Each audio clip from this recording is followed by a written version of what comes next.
Lobbyists spent $7.8 million in the past 5 years on Georgia government officials, $1.6 million in 2011 alone. What do those figures mean?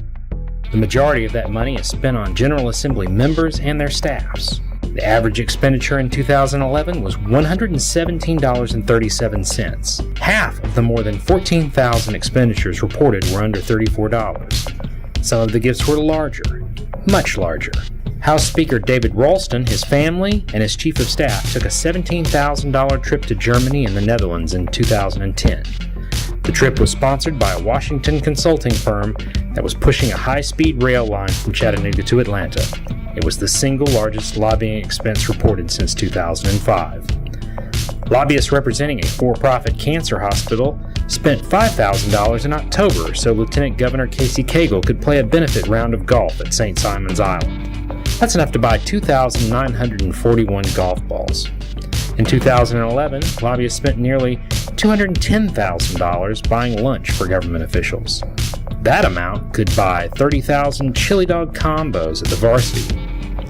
Spending goes on all year, but most of the money is spent during the legislative session. Also in 2011, lobbyists spent $1,025,266 while the General Assembly was in session. That's nearly two-thirds the spending packed into the first third of the year. Some of the spending is sentimental. $680.26 was spent last year buying flowers for the General Assembly.